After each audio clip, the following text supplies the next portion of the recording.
Buenas, me pueden decir Kisan.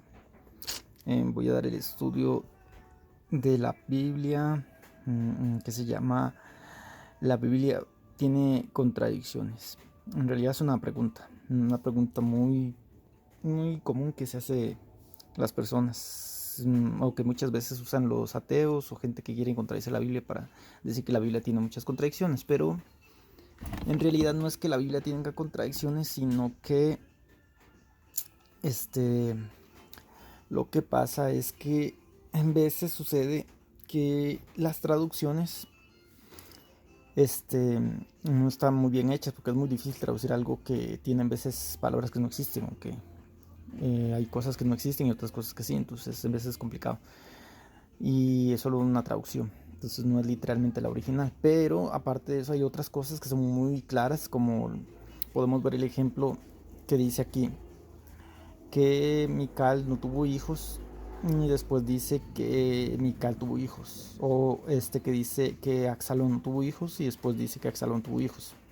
Después también podemos ver que dice que David censó al pueblo por medio de que Jehová se enojó con el pueblo y mandó que censara el pueblo. Y después vemos que en Crónicas 21 dice que David censó al pueblo porque Satanás le insultó censar al pueblo. También vemos que en Samuel 30, 1 Samuel 31:4 dice que Saúl se mató, y después dice que en segunda de Samuel 1:6-10 dice que fue una persona que lo mató. Entonces vamos a ir explicando este una parte por parte. Podemos ver que donde dice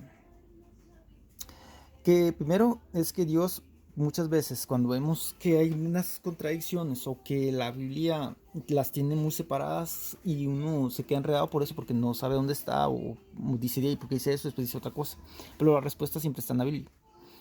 Si podemos ver donde dice que Mical no tuvo hijos, eso sucede porque más adelante, o mejor dicho antes de esto, cuando Saúl entregó a la hija de él como esposa de David, al final, cuando él se enojó con David, él lo persiguió, le quitó a la hija y se la entregó a otro hombre. Mical tuvo hijos con ese hombre, pero cuando Mical vio que David danzaba, se enojó con David porque a David no le importaba que se le viera las ropas. Y entonces dice que ella nunca tuvo hijos, pero a lo que se refiere es que no tuvo hijos de David, pero ella ya había tenido hijos de ese otro hombre. Que al final, por cierto, David los entrega a unos enemigos de Saúl y los mata. Después vemos que cuando dice que Axalón no tuvo hijos también, fue que Axalón en ese momento no tenía hijos, pero más adelante Axalón tuvo hijos. Entonces, siempre hay respuesta, pero las cosas es que la Biblia no especifica ni da detalles muchas veces. Deja simplificado el mensaje y uno tiene que buscar la solución. Porque Dios prueba al ser humano para los que son hijos de Él, busquen la respuesta, y los que no, pues de ahí, que elijan su camino, lo que quieren hacer. Después vemos que dice también Génesis 6:6, dice que Dios se arrepintió de haber hecho el hombre. Y vimos que en Números 23:19 dice que Dios no es hombre para que mienta, ni hijo de hombre para que se arrepienta. Entonces de ahí vemos que hay una contradicción, porque dirá, si Dios dice que no es hombre para que mienta, ni hijo de hombre para que se arrepienta, y después dice que se arrepintió de haber hecho el hombre, entonces hay una contradicción. Aquí podemos ver, en este pasaje podemos ver que no es que hay una contradicción, sino lo que sucede es que la traducción la tradujo como arrepentimiento, pero en realidad la traducción sería más exacta, sería que él le dolió en el corazón. Fue tan fuerte el dolor que sintió que ¿cómo se fue? Parecía como un arrepentimiento. En realidad no era un arrepentimiento, pero sí fue un dolor muy fuerte, como un arrepentimiento. Entonces por eso suena como la palabra que el traductor usó fue un arrepentimiento, porque le pareció la palabra más correcta, pero en realidad no es esa. Ahora, vamos a ver aquí en Samuel 2, segunda de Samuel 2, 21, 19. Vamos a buscarlo aquí. Vamos a buscarlo.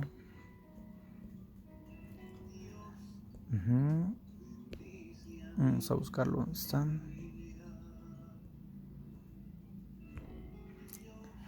Dice que en segunda de Samuel dice No, me equivoqué. Bueno, vamos con este ya que está aquí. Que este está aquí. ¿Cómo es que se llama? Este está aquí. Dice que David censó al pueblo, dice. Volvió a encenderse la ira de Jehová contra Israel e incitó a David contra ellos a que dijese: ve, haz un censo de Israel y de Judá. Vemos que aquí dice que Dios se enojó y mandó a David a que censara al pueblo, ¿verdad? Pero veamos lo que dice Crónicas. Crónicas dice: pero Satanás se levantó contra Israel e incitó a David a que hiciese censo de Israel.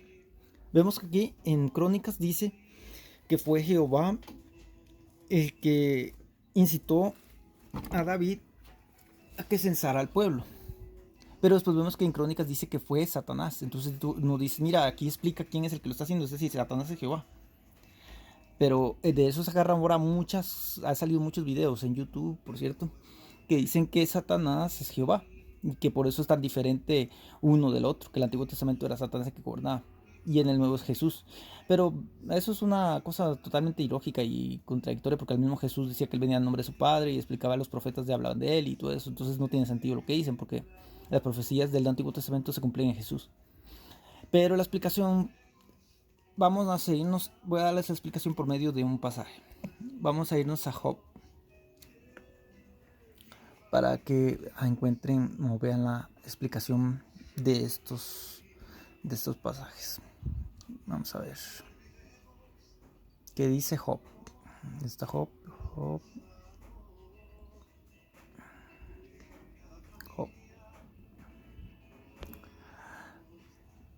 Vamos a ver.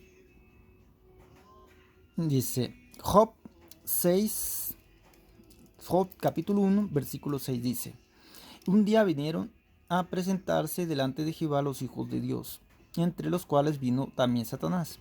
Y dijo Jehová a Satanás: ¿de dónde vienes? Respondió Satanás a Jehová, dijo: de rodear la tierra y de andar por ella. Y dijo Jehová a Satanás: ¿no has considerado a mi siervo Job, que no hay otro como él en la tierra, varón perfecto y recto, temeroso de Dios y apartado del mal? Respondió Satanás a Jehová, dijo: ¿acaso teme Job a Dios de balde? ¿No le has cercado alrededor a él y su casa y a todo lo que tiene? Al trabajo de sus manos has dado bendición, por tanto sus bienes han aumentado sobre la tierra. Pero extiende ahora tu mano y toca todo lo que tiene, y verás si no blasfema contra ti en tu misma presencia. Dijo Jehová a Satanás: he aquí, todo lo que tiene está en tus manos, solamente no pongas tu mano sobre él. Y salió Satanás delante de Jehová. Podemos ver que dice la Biblia que llegó Satanás de rodillas a la tierra y habló con Dios. Entonces Dios le dijo: mira, has visto, considerado a mi siervo Job, ¿verdad? Que es varón perfecto y recto y temeroso de Dios. Entonces Satanás le dice a Dios que, pero él es así porque tú le das esto, le das el otro, ¿verdad? Lo que podemos ver en este pasaje, sacar de este pasaje, es que Satanás actúa por medio de lo que Dios diga. Es decir, ¿cómo te digo? Él es Dios, es el soberano. Es decir, no se puede hacer nada si Él no lo dice. Si Él dice hazlo, hazlo. Si no dice no lo hagas, no lo hagas. Este pasaje que vemos aquí en Samuel 2, que dice 24, que Jehová fue el que dijo censa al pueblo, y en Crónicas dice Satanás, lo que se refiere, en uno habla quién es el soberano y en el otro habla quién es el que actuó. Lo mismo que pasa en Job, la diferencia es que ahí está directo y aquí es Jehová el que permite que Satanás tiente a David para censar el pueblo. Y aquí dice que Jehová es el soberano porque él fue el que lo permitió. Entonces él es el soberano, él lo permitió. Pero en realidad en Crónicas dice quién es el que lo hizo, que fue Satanás. Y muchas veces vemos que dice Dios hizo esto, endureció el corazón de tal y tal. En esos pasajes no fue Dios directamente, sino fue Satanás que tentó al rey faraón o a otros para que se le endureciera el corazón, pero Dios lo permitió. Entonces Dios asume la responsabilidad de que él fue el que lo hizo, aunque en realidad él no lo haya sido. ¿Por qué? Porque las cosas no pueden hacerse sin que Dios las permita. Entonces, ¿cómo se llama? Aquí vemos la respuesta a este pasaje. Ahora, podemos irnos ahora a 2 de Samuel 21:19, donde dice que, ¿cómo se llama? Dice que no me acuerdo cómo se llama, vamos a buscarlo para más fácil. Dice que una persona mató a Goliat, pero en realidad sabemos que el que mató a Goliat fue David. Vamos a buscar el pasaje para más fácil. Vamos a ver. Vamos a ver, está aquí. Es este, vamos a ver. Hubo otra vez guerra en Gat contra los filisteos. Dice, en la cual el Hana es el hombre, hijo de Jarek Oregín de Belén, mató a Goliat Geteo, el asta de cuya lanza era como el rodillo de un telar. Vemos aquí que dice que el Hana mató a Goliat, pero nosotros sabemos que antes de eso se sabía que fue David el que mató a Goliat. Entonces muchos dirán, mira, que hay una contradicción, se equivocó el que escribió eso, se equivocó, porque ahí puso que fue el Hana. ¿Cómo puede ser posible eso? Pero la respuesta la podemos encontrar más adelante en Crónicas. Vamos a buscar Crónicas. ¿Qué dice Crónicas? Crónicas, primera de Crónicas 20, versículo 5 dice: volvió a levantarse guerra contra los filisteos, y el Hana, hijo de Jair, mató a Lachmin, hermano de Goliat Geteo, el asta de cuya lanza era como un rodillo de telar. Aquí vemos que la respuesta se encuentra en Crónicas. Por eso muchas veces sucede que cuando uno lee toda la Biblia se vuelven unos enredos, porque muchas partes de la Biblia quedan como un hueco, donde el hueco se llena por medio de más adelante. Entonces, la explicación de cuando él dice que mató a Goliat no es que mató a Goliat, sino que mató al hermano de Goliat. Solo que en ese lo simplificó diciendo que Goliat. Y en Samuel, ¿cómo es? En Samuel fue. En Samuel sí, dice que fue Goliat, pero más adelante en Crónicas se especifica que fue el hermano de Goliat. Entonces, Dios deja esos huecos a propósito para que la gente que lo ama a él busque la respuesta. Porque un verdadero hijo de Dios no se queda con eso y más bien se aleja de Dios, sino que más bien busca la respuesta de los misterios o problemas que encuentra. Porque también, es que no encuentro el pasaje, pero hay un pasaje que dice que, es que no me acuerdo dónde está, que dice que cómo se llama, Dios dijo, si se levantare profeta, dice, o soñador, y dice, y les dijere una profecía, y esa profecía ¿cómo se llama? Se cumpliera, entonces sabed que os estoy probando.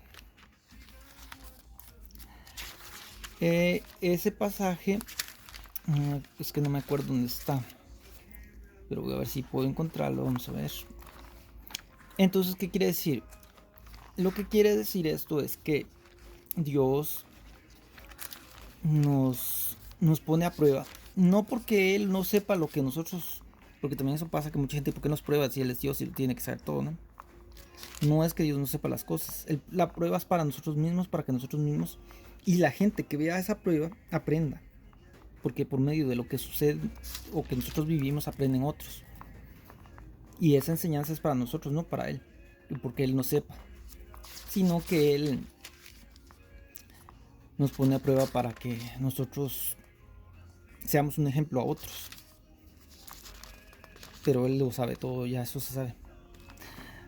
Vamos a ver, creo que es dice que Deuteronomio capítulo 13 versículo 1 dice: Cuando se levantare en medio de ti profeta o soñador de sueños, y se cumpliere la señal una señal o prodigio que él te anunció, diciendo: vamos en pos de dioses ajenos que no conociste, y sirvámosles, no darás oído a las palabras de tal profeta ni al tal soñador de sueños, porque Jehová vuestro Dios os está probando, para saber si amáis a Jehová vuestro Dios con todo vuestro corazón y con toda vuestra alma.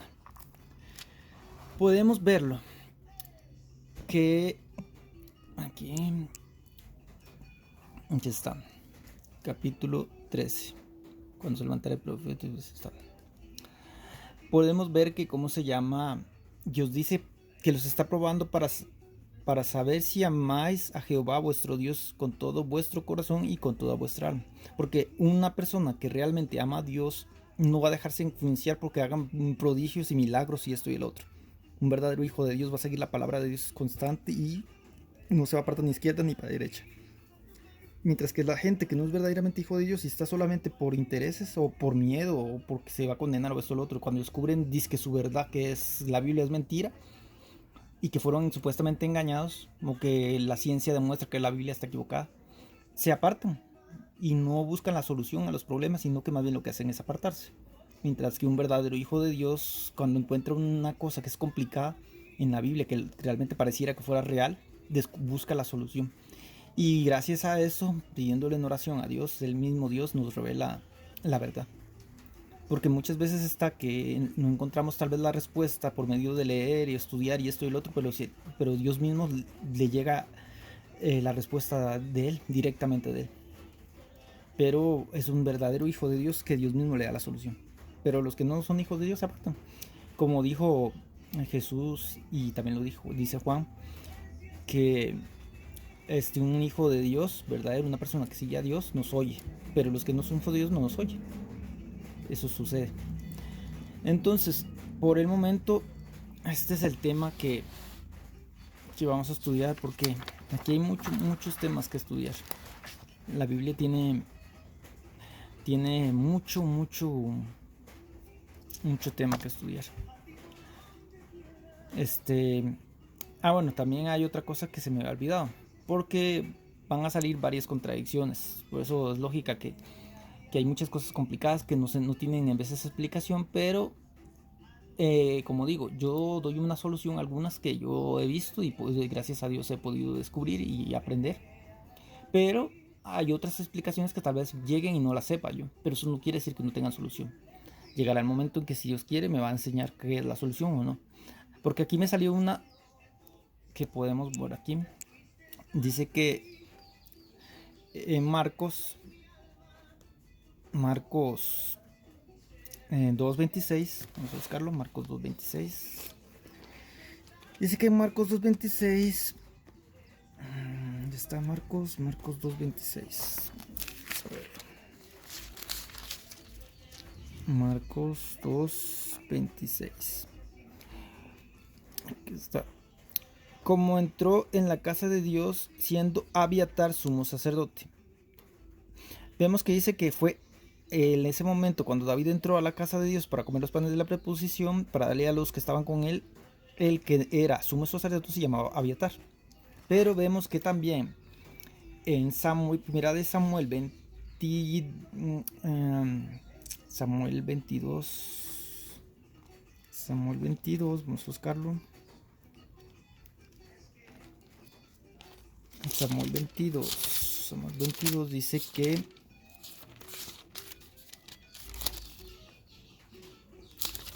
Samuel 22, 20 y 23 dice. ¿Dónde está? Aquí se ve, vamos a ver si se ve. 22, 20. Por tanto, ¿dónde está? 20. Por tanto, Rey, desciende pronto ahora conforme a tus deseos, y nosotros lo entregaremos en las manos del rey. Y Saúl dijo: benditos seáis vosotros de Jehová, que habéis tenido compasión de mí. Id ahora seguro más, conced ver vuestro. ¿Dónde está? 23. Observa esto, infame. Todos los corros de culto de mi forma segura irán. ¿Que me equivoqué o qué? ¿Dónde es que está Samuel 22? Ah, 23 estoy leyendo. ¿No? Sí, 23, 22 es aquí. Ah, sí, perdón, me equivoqué. Pero uno de los hijos de Ahimelech era el sumo sacerdote, hijo de Ahintub, que se llamaba Abiatar. Escapó y huyó tras David. Y Abiatar dio aviso a David de cómo Saúl había dado muerte a los sacerdotes de Jehová. Uno de los sacerdotes que está, uno de los sacerdotes que ¿cómo se llama? Saúl mandó a matar fue el sumo sacerdote que se llamó Ahimelech. Y Ahimelech era el padre de ¿cómo se llama? De Abiatar. Entonces, como mató a todos los sacerdotes, no quedó otro sacerdote, sumo sacerdote. Entonces, por descarte, queda Abiatar como sumo sacerdote. Y ahí está la cosa donde la gente dice que no, que Jesús se equivocó, o el que escribió la Biblia se equivocó. Pero no es que se haya equivocado, sino que como murió el sumo sacerdote y los sacerdotes, el único que quedó como sumo sacerdote fue a Abiatar. Esa es la explicación. ¿Y cómo se llama? Y eso es lo que la explicación de ese pasaje. Más adelante podremos ver tal vez más contradicciones o más cosas que parecen que están mal, pero no es que esté mal. Dios permite los errores que parecen errores. Hay otra cosa que dicen hoy en día que sale en la gente, que dicen que ¿cómo se llama? ¿Cómo se llama? Hay pasajes de la Biblia que fueron escritos y fueron inventados, ¿verdad? Salen con el pasaje que dice que hay tres en el cielo que dan testimonio, el Padre, el Hijo y el Espíritu Santo, y esos tres concuerdan. Y después dicen que ese pasaje también dice que hay tres en la tierra que dan testimonio también en la tierra, y dice que la sangre, el agua y el espíritu, y esos tres concuerdan. Dicen que ese pasaje no está en los textos más antiguos, ¿verdad? Que se han encontrado.